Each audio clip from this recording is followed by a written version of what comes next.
اگر اسی طرح میرا استقبال ہونا تھا تو میں تیسری مرتبہ بھی آ سکتا ہوں. خوش آمدید آج ستار پر. ستار کے سر پر ہونے کے لیے استاد نفیس خان.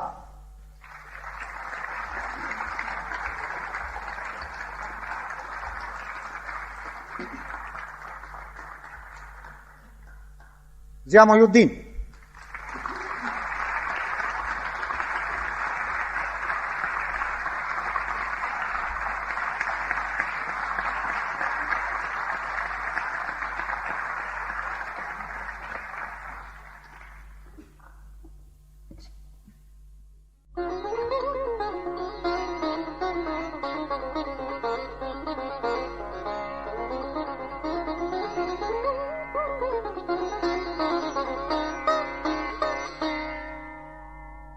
اردو کے آغاز اور ارتقاء پر احمد دین صاحب کی کتاب سرگزشت الفاظ کا ایک ٹکڑا.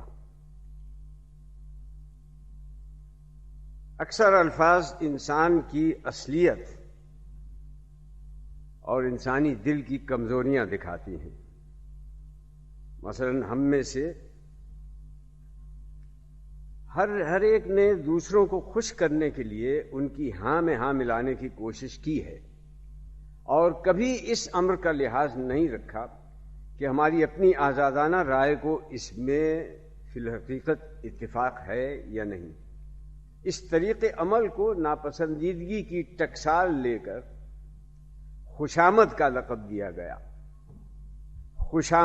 خوشامد کا لفظ کھلے بندوں یہ بتا رہا ہے کہ ہماری اپنی رائے کچھ نہیں اور جو کچھ کہا جا رہا ہے حقیقت میں تو ٹھیک نہیں، البتہ مخاطب کو خوش کرنے کے لیے تاکہ اسے خوش آئے کہا گیا ہے.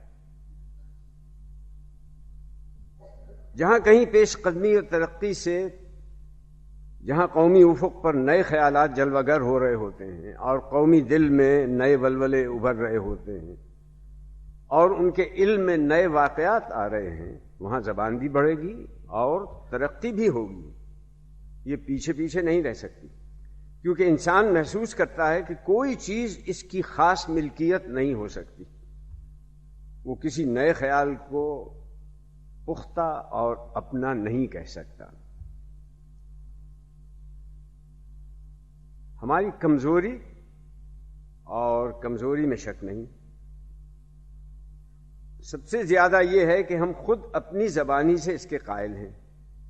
حضرت انسان کے دیگر حوالیات کی طرح زبان میں بھی اس کا انحطاط، اس کی شان اور اس کی ذلت یکجا پائی جاتی ہے.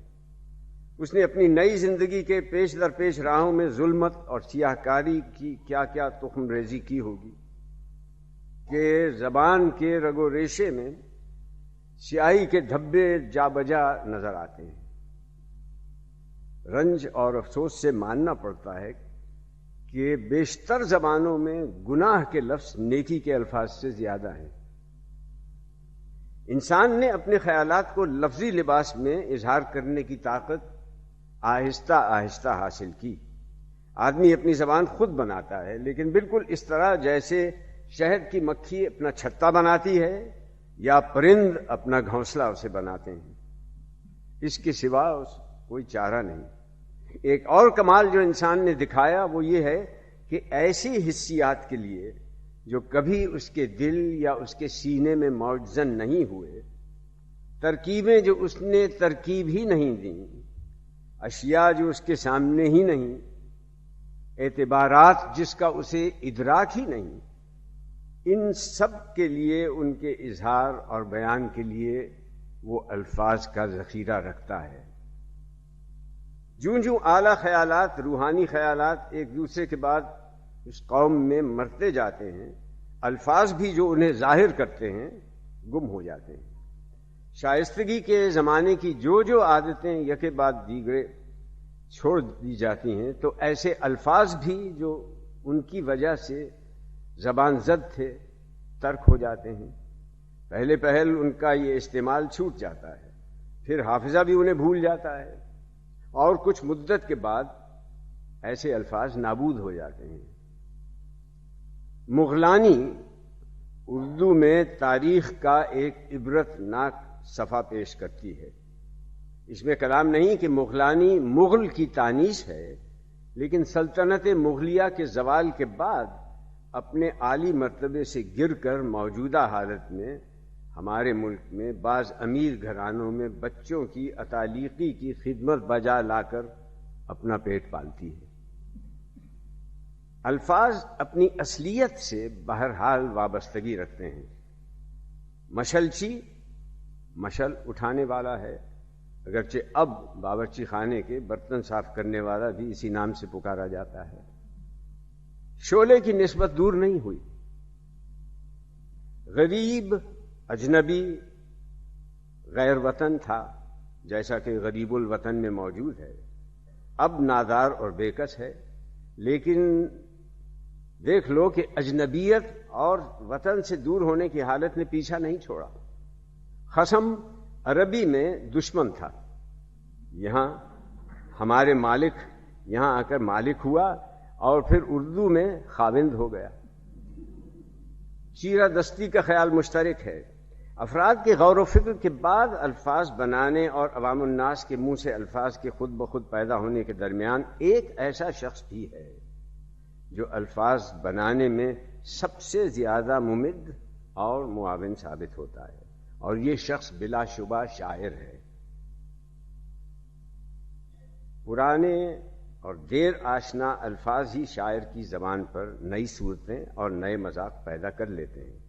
یہی نہیں، الفاظ جو آج تک لوگوں کی زبان پر جاری ہیں یا کسی مقامی بولی تک محدود تھے، شاعر کی مہر قبولیت نے انہیں نئے رنگ میں شہرت عامہ حاصل ہو جاتی ہے، بلکہ وہ اپنی مادری زبان کو الفاظ سے جنہیں پہلے کوئی نہ جانتا تھا اور جس کا وجود بھی نہ تھا معمور کر دیتا ہے۔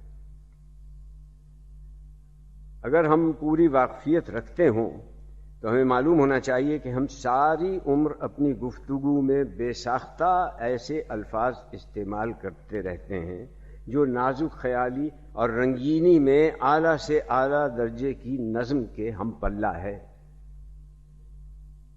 جذبات انسانی کو نازک خیالی کا رنگ دے کر لفظی لباس پہنانے کا نام شاعری ہے، اور اس کے لیے مجموعہ الفاظ ضروری نہیں، ایک مفرد لفظ بھی ہمارے جذبات کو نازک خیالی کے رنگ میں دکھانے کے لیے کافی ہو سکتا ہے۔ سورج کی کرنیں، شبنم کی ایک بوند پانی کے بحر زخار میں اپنا یکساں عکس ڈال کر دونوں میں کم و بیش روشنی کا جلوہ دکھا سکتی ہیں۔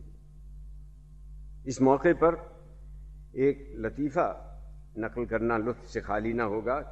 اشرف علی خان فغاں دوسرے دور کے شعراء میں سے ہیں، راجہ عظیم آباد کی سرکار میں وظیفہ خار تھے۔ ایک دن راجہ صاحب کے دربار میں غزل پڑھی جس کا قافیہ تھا لالیاں اور جالیاں۔ سب سخن فہموں نے بہت بہت تعریف کی۔ راجہ صاحب کی صحبت میں جگنو میاں بھی جو ایک مسخرے تھے بیٹھے تھے، ان کی زبان سے نکلا کہ نواب صاحب سب قافیے آپ نے باندھے مگر تالیاں رہ گئیں۔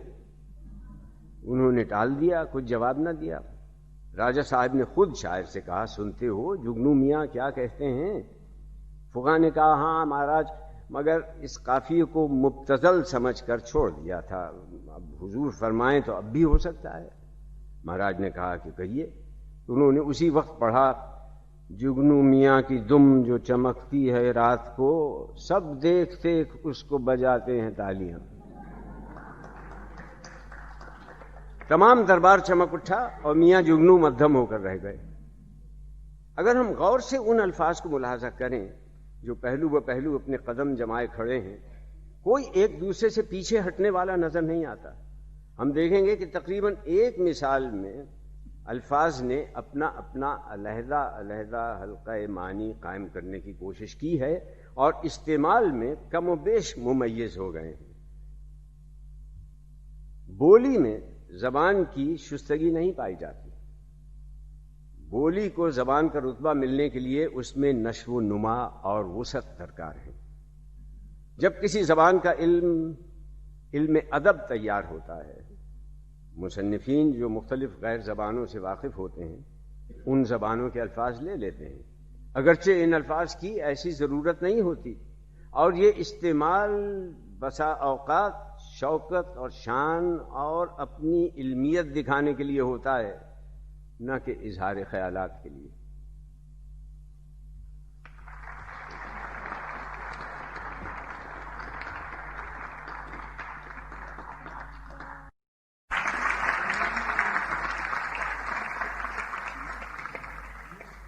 اگر اسی طرح میرا استقبال ہونا تھا تو میں تیسری مرتبہ بھی آ سکتا ہوں۔